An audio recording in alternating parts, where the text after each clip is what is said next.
ఒక స్కూల్లో ఇద్దరు పిల్లవాళ్ళు ఉన్నారు.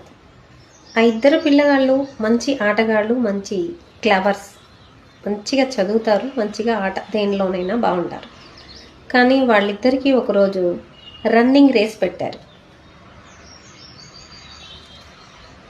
ఆ ఇద్దరిలో ఒక కుర్రవాడు ఓడిపోయాడు, ఒక కుర్రవాడు గెలిచాడు.